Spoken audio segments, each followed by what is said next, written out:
Jason Shay was introduced as the new head men's basketball coach at East Tennessee State. His introductory press conference, however, was not a home run, but maybe it wasn't a disaster.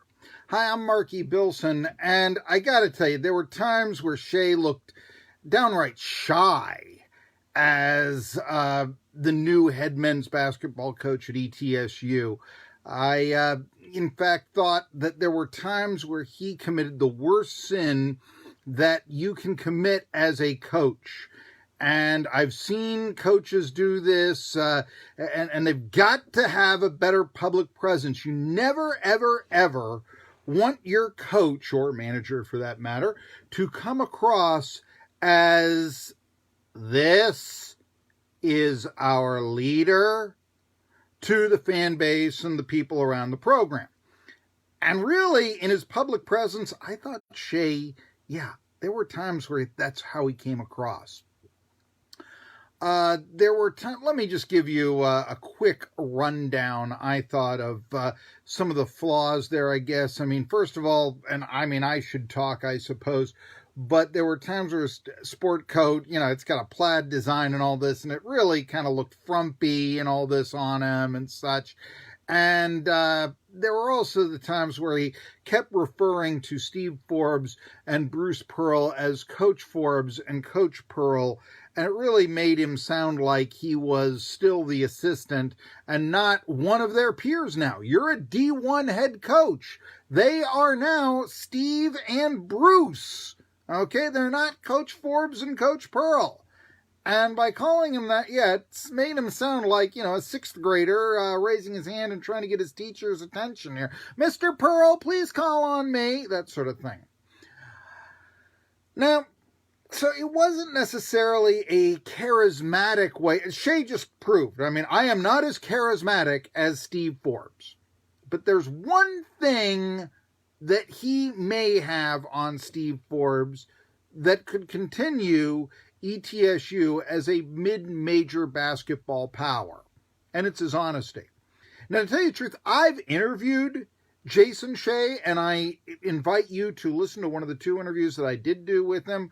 It's on YouTube. Just go Marky Billson, Jason Shay, and YouTube and all that. And then subscribe to my channel, of course, and hit the bell and all that good stuff. But you'll be able to hear Jason Shay, and he does not sound as if he is a shy man in that interview. He comes off as more charismatic, not as charismatic as Forbes, but then again, who is? It also, let's face this fact, this was a difficult introduction for Shay because it came at a time of the pandemic. If you remember when Steve Forbes was introduced 5 years ago, it was a party. They brought fans in, and there was the band, and there were cheerleaders, and there's video highlights from all these other coaches, and blah, blah, blah. It was a party. You can't do that in May 2020, what with the pandemic. That's not his fault. So, in that situation, maybe that is a little bit why he's shy. He's in a TV studio. He's not talking to assembled media gathered to him. He's talking to assembled media online. It is a different situation. I'll give you that.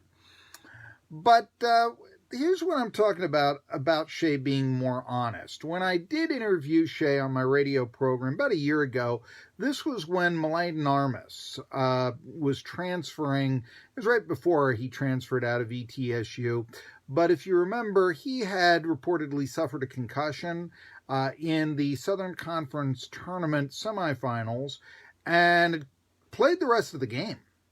But their practices were closed, and for the CIT game and all this, it was listed that he would be a starter, and then the last minute, oh no, he can't play, this sort of thing. So really some disingenuous instances there for ETSU. Shay was the guy that said, Armas got hurt during the Southern Conference semifinal.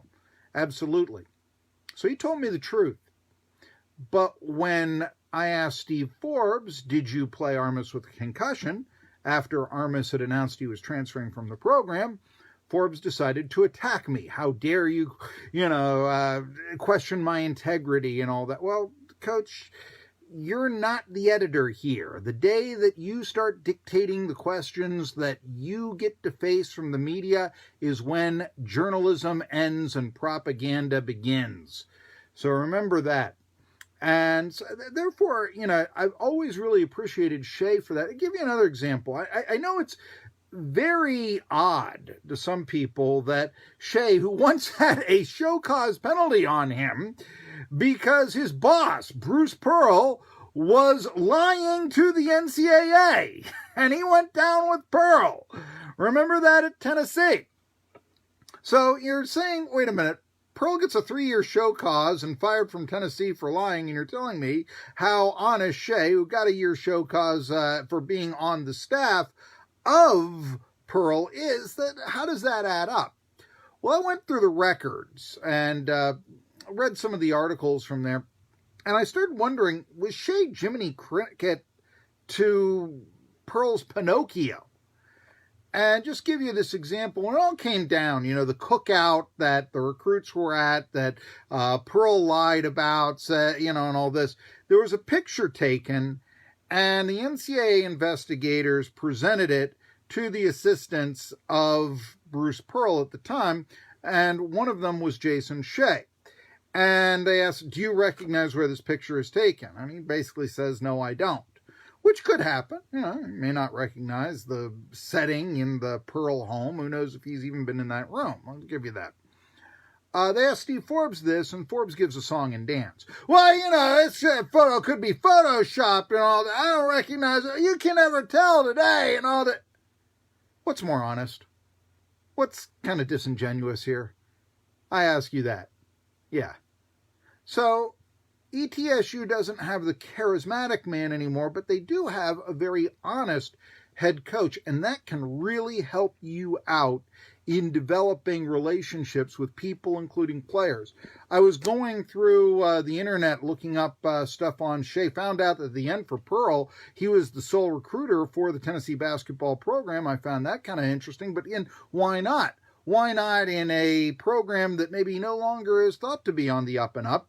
Why not bring out your most sincere face to the potential recruits? Very interesting right there. The other thing is that I saw some articles from, say, 9 years ago, Hometown Paper writing, local boy does good. There's nothing that spectacular about that. But what about when the story is former Iowa walk-on from 20 years ago gets an assistant coaching position at Northwest Florida State Junior College? And that story made it into the Register Mail 9 years ago. Now, that's not that compelling and all that, I mean, yeah, he's from there. He's from that town in Illinois, but so what? It's not really that big of a news that you're an assistant coach at a JUCO unless you've made some relationships and you've impressed the sports writers up there and they want to write about you. And I did talk to the sports editor at the Register Mail at the time, said, well, remember, he was a local product, and yeah, you remember how he was getting fired at Tennessee, so there was some news to that he had picked up another position, and that is true and all that. It's just not terribly a sexy story that, I'm an assistant in JUCO and all this. I do believe there are a lot of features written about him in hometown media, and I think that, yeah, he's had to have, then from back home, influenced a lot of people to like him, and I'm betting that's because of his honesty. It impressed me when I interviewed him. It's got to impress other reporters as well. And you know what? I think it'll impress the players. It makes you know what your role is on the team. That's a quality sign of good coaching. And just to give you an example, it develops relationships, and maybe that's one of the reasons why instead of, get out of here and all that, when Bo Hodges announced his name into the transfer portal, and I do understand he is ETSU's best player, so that would be a tremendous sacrifice or possibly cutting off your nose to spite your face if that was your attitude. But nevertheless, Shay in his introductory press conference is saying, hey, we still consider him part of the team, even if his name is in the transfer portal. That made me think I'm trying to develop that relationship to bring him back. And he can do it with his honesty, in my opinion. And that's a good thing. So Jason Shay, new head coach at ETSU, a very honest man. He honestly told us that Turner Battle and Chad Donnelly would be his assistants. Battle is a well-known veteran assistant coach. I've talked about him. He used to be at UAB. Before that, he was under Will Wade at Chattanooga, and then he was at Buffalo. He was a big star at Buffalo, turned the program around about 15 years ago or so. Chad Donnelly played for Shay and head coach Steve Forbes at Northwest Florida State Junior College, and was recently named, he was a former ETSU grad assistant, but he was recently named as one of the 50 most influential junior college coaches by Silver Waves Media last month. And that also is quite telling because Dillian Sneed had hinted on Twitter, the former ETSU center, he's now doing some coaching down in Houston. He had kind of hinted that he would be interested in the job that Donnelly got, which is director of basketball operations, admittedly an introductory position, but still. And it leaves me to wonder, though, what, if any, chance Mr. Jennings might have of joining the staff. I am saying that, yes, ETSU should strongly consider Mr. Jennings for an assistant coaching position. Shay had said that he wanted staff members he can trust and have been hugely successful. Strong argument can be made that no figure in the history of ETSU basketball has been more successful than Mr. Jennings. He's the only one who ever played in the NBA from the Buccaneers, and as a result, I do think that there is a very compelling lesson to the modern-day athlete. Hey, you want to play in the NBA? I did it from here. You can do it too. And that's my big take for Mr. Jennings, plus just what identity it would give ETSU basketball if Jennings was brought back on staff as an assistant. Remember what I always say, 18 Undeniable Truths of Sports by Marky Billson. A program or a team needs to take care of its legends. There you go. Hey, you like these videos? And this is what I want you to do. Subscribe to my YouTube channel. We've got more than 1,200 videos, including an ETSU page, including a Steve Forbes playlist that you can watch. Doing these podcasts all the time now. So for the best ETSU analysis and more, right here on YouTube, subscribe to the channel. Hit the bell so you know when the videos are coming up. You won't be dissatisfied. In my next video, I think I'm going to talk a little bit about a comment Steve Forbes made about a player who is transferring away from Wake Forest. Until then, I'm Marky Billson.